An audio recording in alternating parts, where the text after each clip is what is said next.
Hello, everyone.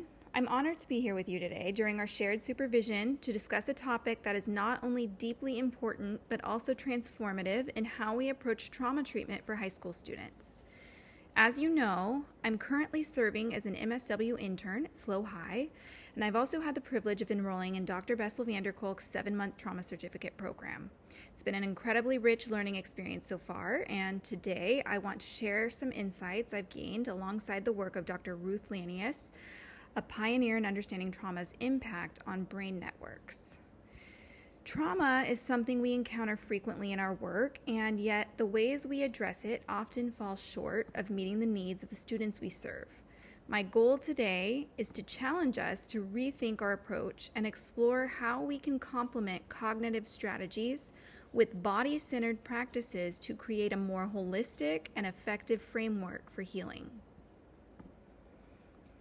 Let's start by acknowledging the prevalence of trauma among youth. Research shows that more than 2/3 of children experience at least one traumatic event by age 16. For many, this trauma disrupts their ability to regulate emotions, connect with others, and feel safe in their own bodies.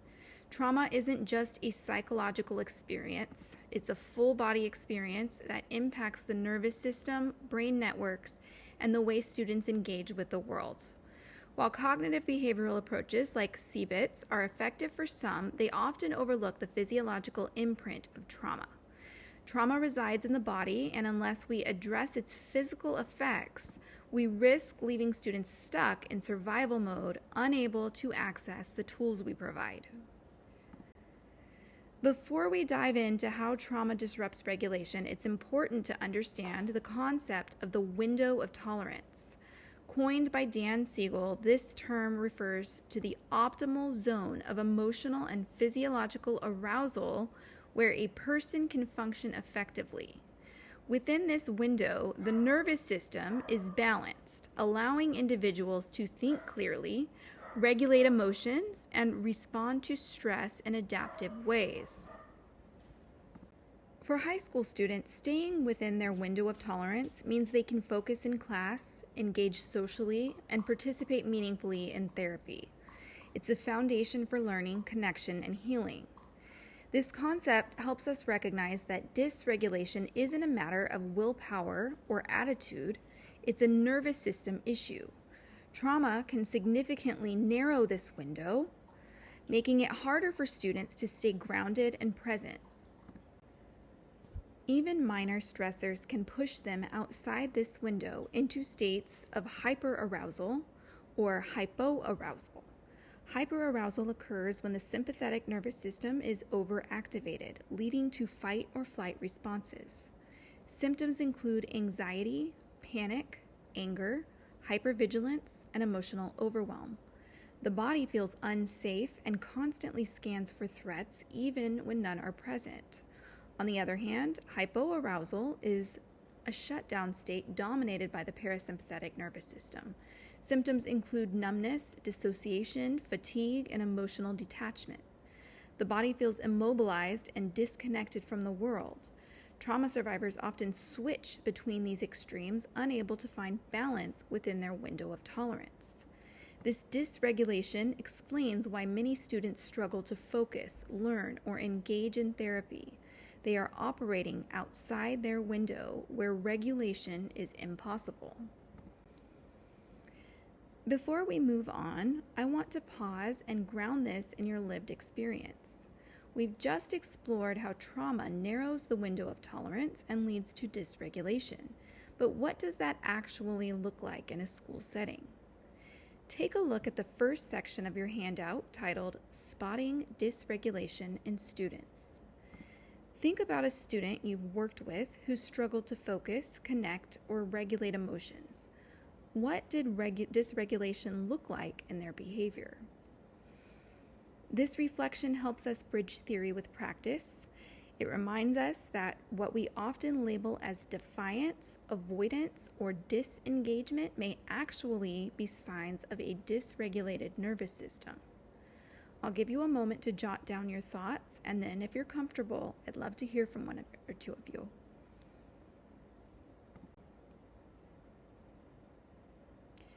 The narrowing of the window of tolerance is not just a behavioral issue.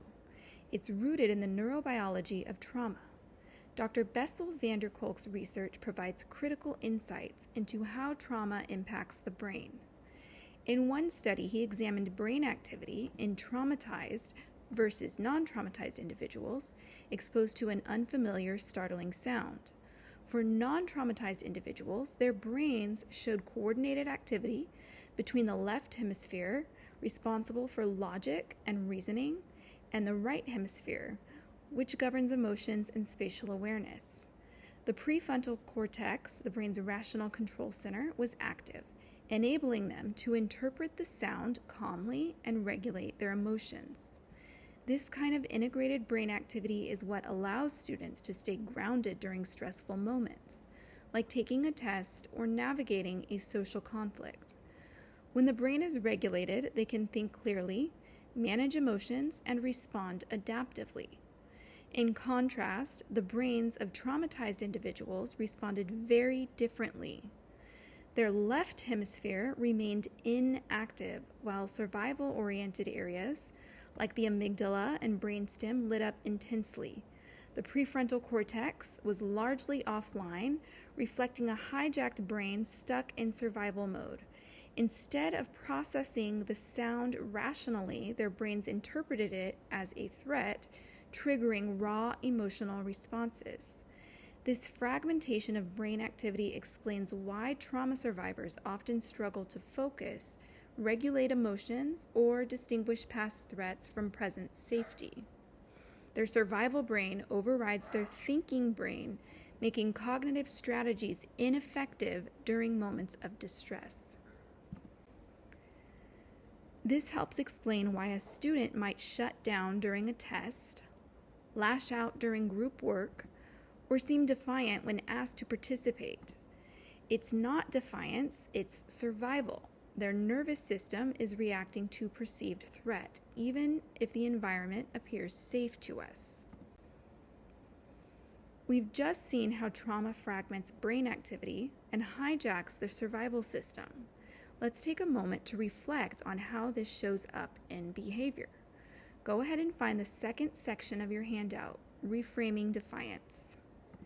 Think of a time when a student seemed defiant, shut down, or emotionally reactive. What might have been happening in their nervous system? This reflection helps us shift from judgment to curiosity and from reaction to regulation.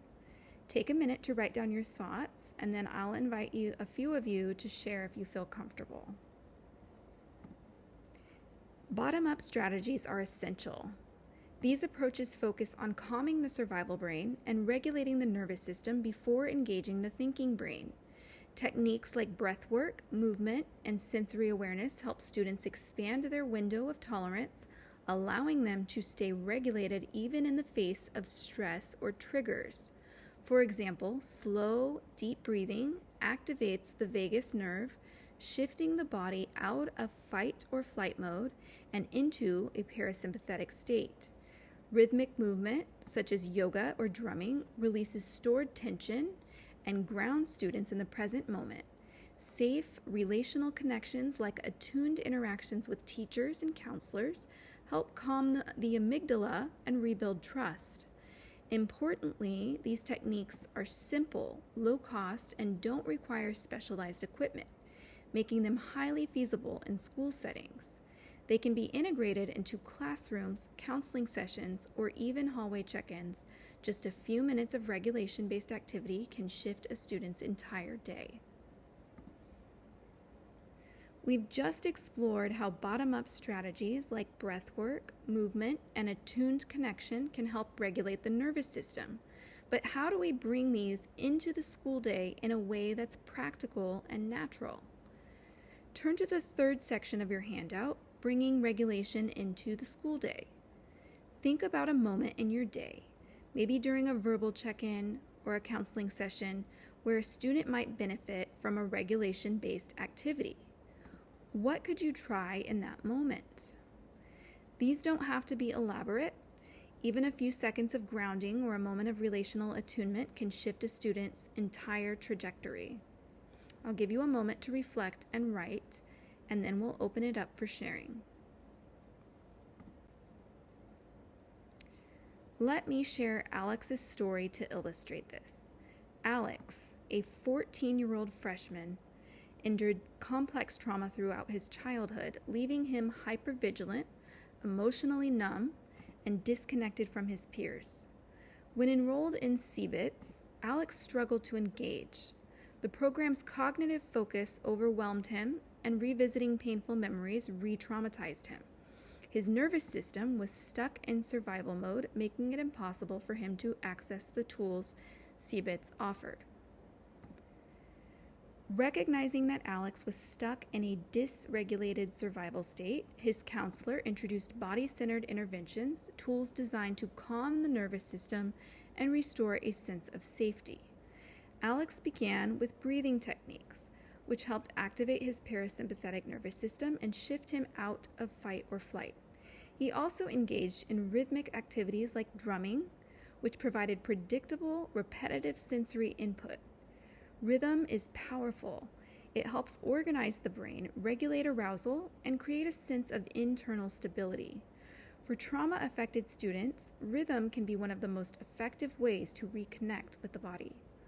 In addition, Alex built trust through safe relational connections, which helped calm his amygdala and reestablish a sense of interpersonal safety.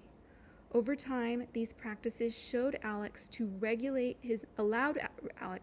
his emotions, reconnect with his body, and feel safe enough to engage in deeper healing. By addressing his trauma from the bottom up, starting with the body rather than the mind, Alex was able to expand his window of tolerance and reclaim a sense of agency. This shift laid the foundation for meaningful therapeutic work and personal growth. This brings me to a key takeaway. Trauma recovery is most effective when we integrate both bottom-up and top-down approaches.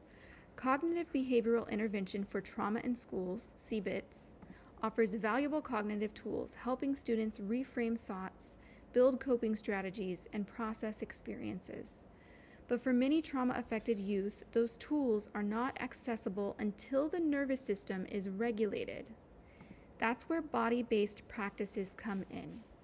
By combining CBITS with bottom-up strategies like grounding exercises, movement, breath work, and safe relational connection, we create a more holistic framework for healing. These practices help students settle their bodies, expand their window of tolerance, and become more receptive to cognitive work.